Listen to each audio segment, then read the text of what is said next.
congratulations. Please, can you just start by giving us your reaction to being appointed as a permanent manager here? Thank you very much. I'm very happy with me sitting here now, and we together made the decision to move forward like this. And I've just seen what the players have been doing and how we've been connecting with staff and club and fans as well. So that's really put into my decision to want the job, because obviously when I got thrown into it, it was very sudden, it was very unexpected, and I was here to serve the club.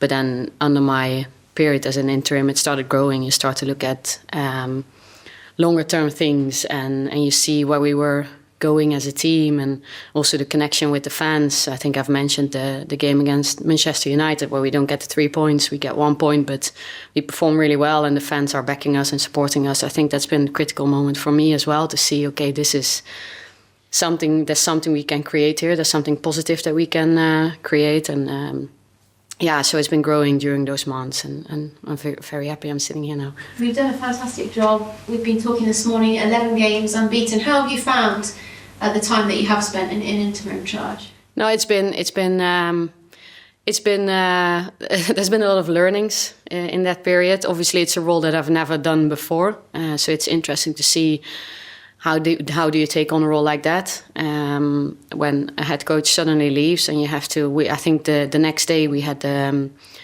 game against Vålerenga, so we had to get going straight away. So what do you do as an interim coach? Where do you put your emphasis? How do you get the team going? So it's been a lot of learnings for me, but it's been full of enjoyment. Try to create a light atmosphere where enjoyment, togetherness are very important. Try to empower players, staff, and it's been interesting. So I've enjoyed my time in the interim role. When I was here this morning, I could hear cheering and clapping and celebration, and I think that might have been the team hearing the news that you'd been appointed. So I'm guessing it's been a positive reaction from the squad. Yeah, it was a nice moment. There's been a lot of support from the players, also me stepping into the interim role. I remember how players came up and let's do this together. We support you, we're behind you. And we would tell them back, we're supporting you, we are behind you guys, we believe in you. And there's this mutual belief, I think, that's been going back and forth. And so I'm happy that we're at where we're at, but there's a lot of hard work to do, and we want to hit our next level. In the statement that Arsenal have shared, you've talked about your desire to win trophies. I wonder, can you chat to us a bit about your ambitions for the role now that you are in permanent charge? Yeah, obviously for this season until the end of May, there's 4 competitions that we're active in, and we want to do our very best and ultimately win trophies. But like I've said before as well, we want to do it the Arsenal way, something that we want to do, that we get enjoyment of, where we feel like we're developing and progressing and getting better, and something, a beautiful product to deliver to the outside world as well. The WSL returns this weekend. I wonder, can you give us an update on the squads? Any injury updates? No, we're in a good place. We trained 11v11 today again, so I don't think there's any changes from my last press conference ahead of Bristol. Thank you. Just a couple more, if that's okay. Firstly, about Crystal Palace next on the agenda for you. I wonder, can you chat to us a bit about them and what kind of a challenge you think that they provide for you on Sunday? Yeah, I think we need to be humble for every task. We need to be at our best to compete and to get our wins. So we're very humble for what we're going to face. So they will try to play their game and they will try to disrupt our game. And I think with their setup, let's see what they do, if they want to come out aggressive in a couple of moments or if they try and make the spaces really compact for us. So we'll see what they do, but it's going to be a challenging game. But we are full of belief and very excited to start to play again. Just final question from me, which is, there have been reports that Celtic and Rangers have held talks about potentially joining the WSL. I just wanted to get your thoughts on what you make of that as an idea. Yeah, it's not really my decision. I guess a lot of other people are working in the background and figuring out what's the best way for the WSL to move forward. We want to grow the game. We want to grow the women's football. And I think they just have to have a look at what's the best number for the WSL, how many teams do we need to be able to make every game as competitive as possible? Because I think if it's competitive, then we'll develop players and we'll develop the game. Thank you very much and congratulations. Thank you. Thanks, Tim. Yeah. Hi, Renee. First of all, congratulations. Can I ask about Victoria Pelova and Amanda Illerstedt and how close they are to maybe making a matchday squad? Yeah, so they actually talking about 11v11 today, they were both joining. So that was really positive. So they're really making good steps. But yeah, depending on the length you've been away, it will also take you longer to really get game ready again. So they have a little bit left to go, but they're making real good progress. And last week I asked you about Catherine Call and you described her as in the building. I gather she's not in the building. How close is she to a move away? Yeah, no, you've seen that right. She's not in the building at the moment. She is getting close to a move, yes. Thank you. Thank you. Awesome. Emily. Hi Renee, firstly congratulations. We just spoke to Leah a minute ago and she kind of talked a little bit about how you've helped her with the mentality side of her game and kind of helping separate different parts of her game to get the best out on the pitch. I just kind of wondered if you'd talk a little bit about that and kind of helping players individually with various things in their games. Yeah, so every player has different areas where they're really good and areas where they need to work on to get the best out of themselves. And that means something different for every player. If you would split it into tactical, technical, physical and psychosocial or psychological, there would be different areas where players have their strengths and their development areas. So it's been good and full of learning and inspiring for me as well to work with Leah. We've had quite some chats and for her there's been things that we've been talking about that hopefully we're trying to figure out what will help her play her best game possible. Yeah, and obviously when you're kind of in an interim role, it's quite difficult to know how much change and what you're able to kind of put in your standpoint things. But I guess now you've got that permanency in your role, I guess are you excited about the things you can now do with the team and kind of how you can look to grow over the next 6 months, year, etc.? Yeah, I am very excited because I think there's already a very strong foundation in the team on many levels.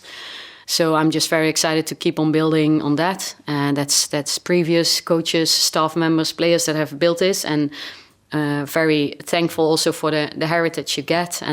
But during this time, the last couple of months, we've already been building, to be honest, because you need to keep on building, even though you don't know where you're going to go. We felt like we want to try and hit our next level. We need to work on the team process. And no, I'm very excited that now it's official and now we can really look forward a little bit more with the team. Thank you. Thank you. Susie. Hey Renee, congratulations. I wanted to ask you a little bit about the process of being appointed. At what point did you think, I really want this job? And then, like, as a part of that, what's the process been like as a whole for you? Yeah, it's been, like I said, the Man United away game was probably the first time I was thinking, we're really creating something now and it's positive in the group, with the outside world, with the fans after the game. So that's probably the first time I had the thought in my head. But it's along the way, there's been different events, mostly in the building, so with staff and players, that has given me those thoughts. And do I maybe want, this is inspiring, do I want to keep on building with this? But it's really, yeah, it's been growing like that over the last couple of months. The process has been very thorough. I think the club has been very critical and I've been really put into challenging situations and interviews. So the process has been really good. How do you, go ask Leah a little bit about this, about whether she'd noticed any change in you from being, not from interim to permanent, but from being an assistant to the head coach. Like, obviously, you've got so many different responsibilities in that role. She said she's seen very little change in you. How do you see your role sort of changing, your relationship changing with the players? And like, how are you managing to sort of maintain that veneer, at least, of not having changed? Yeah, no, that was my message this morning as well, with the announcement that I am not going to change. I'm the same person, so I don't want to change.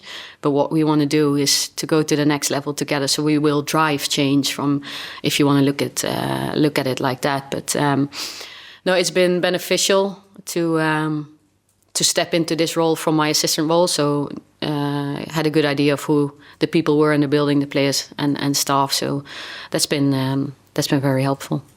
Thank you. Thank you. Thanks, Kit.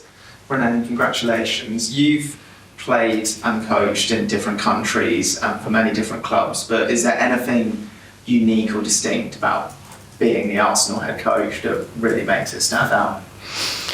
I think the big of a brand that Arsenal is globally, and what we how much we can impact in the world with our football, but also all the responsibility we take in community. So you're part of something very big, and I'm very aware of that. So that's probably the biggest difference from the roles that I've had before in different countries. But if you go back to the basics and back to my role and what I do day to day with the players and staff, it's very similar. So whatever the context, your work will remain the same. You're working with people and you're trying to create a high performance environment where you try to get the best out of people. So that still stays the same. And has it all your status as a woman, first of all, and as a relatively young head coach, someone who's recently a player, do you think those things have helped you at all forge connection and relatability with your players since you've been in charge? I think so. I myself feel like I'm very far away from my playing career. It was, I think, 8 years ago. My last game was against England. So no, but I've been actively working with that. So I think I lost that probably somewhere in my coaching career. So maybe in the middle of where I'm at now. So those 8 years I've been coaching, and I think in the middle there, year 3, 4, 5, I was maybe very much into understanding the tactical part, understanding leadership, understanding methodologies to train. And I was maybe floating away a little bit from the player's perspective. And I feel like that's where I'm going back to now again. I think it's very important to understand the player, and I try to relate back to when I was playing, and I try to be in the middle of the players as well to get their perspective. Some might say that being the Arsenal head coach is one of the biggest jobs in women's club football. You ready for that kind of pressure, I guess?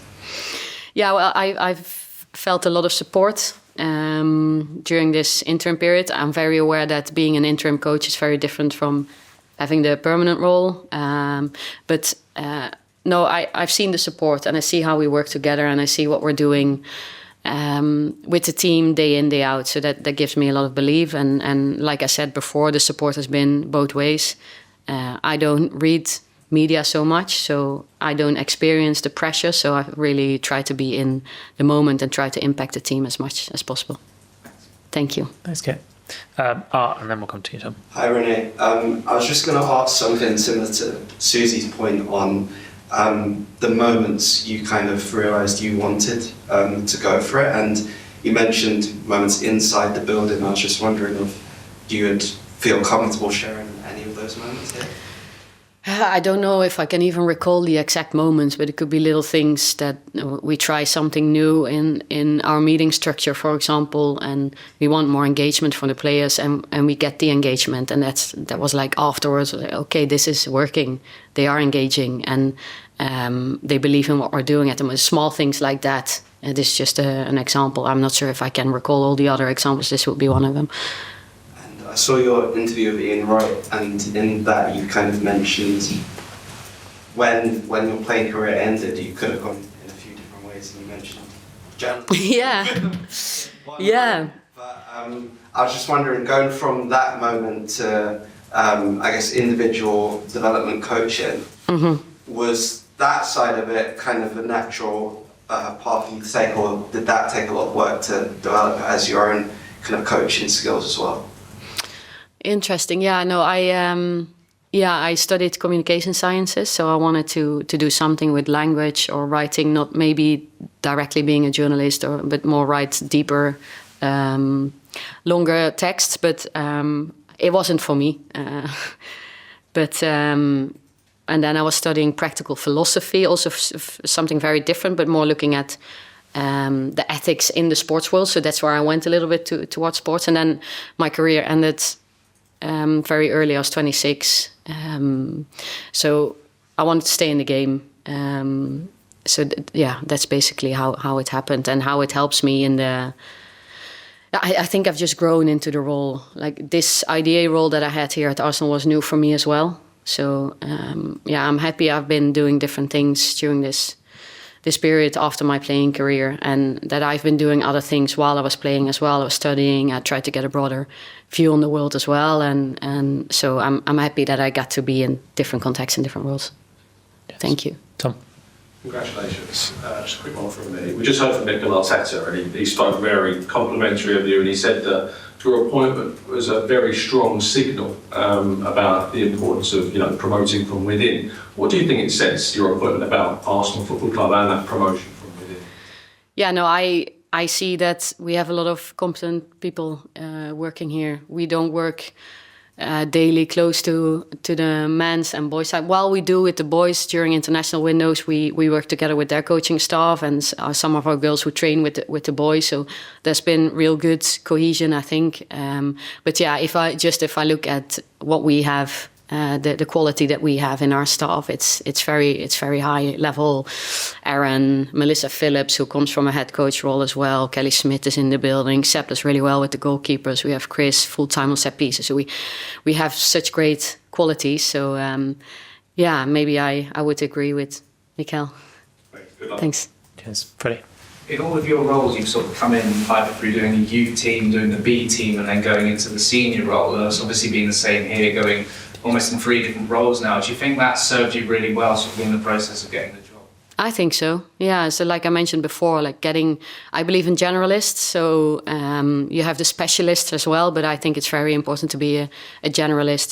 So you understand the holistic things and understand the wider perspective. But to be able to do that, it's very good to get insight into the specialist roles as well, or the special context. So now I think it definitely helped me. You took over from Jonas, won 2 league titles. I'm interested to know, are there any similarities at all, the fact you've taken over from the same manager in terms of tactically, style of play, or anything else? Well, I've worked really well with Jonas. I think I've said it many times. I've spoken to him quite a lot after he left. I respect his way of seeing the game, and it's been great learning from him. I think there's learning everywhere, and I've learned a lot of things from him. It's always going to be like that. We're never going to be exactly the same. So I think every person will bring something different, whether it's the tactical ideas or the way you want to lead, or just who you are as a person. So, and that's natural.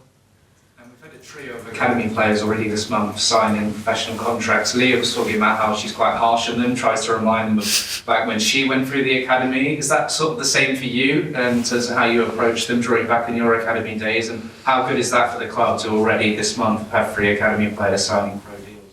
Yeah, no, the level of our academy is developing. I think I've said it before, a year ago, and looking at where they're at now, I think the players developed so much, so it's great to see. To add on what Leah said, I think she's also very good helping the players. So yes, she puts demand on them, but she's also very good helping them, especially the backline players or the sixes who play close to her. She's really trying to help them and support them as well. Cheers, Freddie. Nice. Congratulations. Can you define your leadership style? Yeah, it's a big question again. It's now I get all these questions obviously, but no, I think I have some very clear values of what I think is important. I actually spoke to the players this morning. They've seen it. I've never made it specific for the players before, because I was in this interim role and we just had to crack on and win our games. But actually this morning I showed them what values that are very important for me, and I think empowerment is very important. So all the strengths that we have in the building and in the room, let's get the best out of those people with their strengths. Enjoyment is very important for me as well, because I think if you enjoy things in life, you're going to get the better out of yourself and the better out of the others. So that's a big one. We want to be respectful, so towards anyone, people, but also equipment. We're very privileged with a lot of things, so we want to have respect for who we are, who your coaches are, who the other people at the club are, and who your teammate is. So, for example, those things are very important. I want to try and create togetherness with a lot of autonomy and freedom, but still giving a clear direction to the group. And do you have a quick message for the fans? thank you for all your support. It's been, like I said, that United moment was probably a very big moment for me. And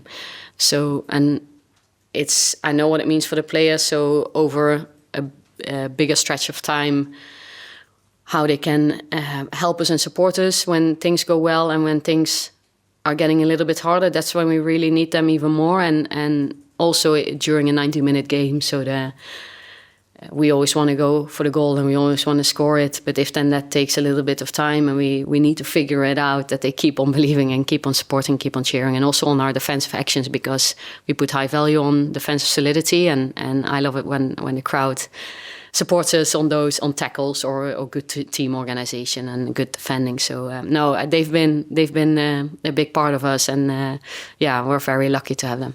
Can I just quick one? I'm just intrigued. Why didn't you become journalist?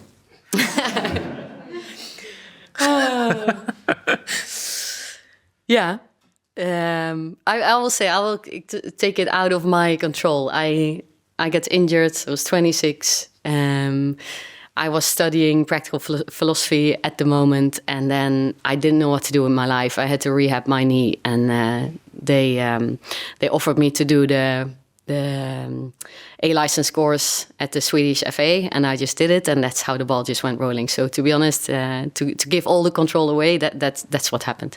Thanks, Live. Last one at the back here, Tom. Hi there, Renee. Congratulations, and thanks for speaking to us today. Just one quick question. I find it really interesting that, of the 11 games that you managed, it was the one that you didn't win that was the game that really sparked that you wanted to take the job.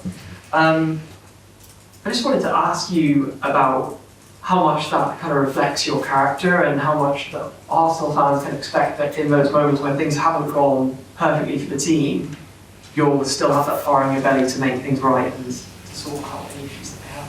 Yeah, it will help us as a staff, but not the least the players as well. So, but especially that's especially because of the result, the 1-1, and then seeing how they reacted. That's why that thought came into my head, and like in your words, what sparked me. So, yeah, definitely okay. Thank you. Great stuff. We'll leave it there, guys. Thank you. Thank you.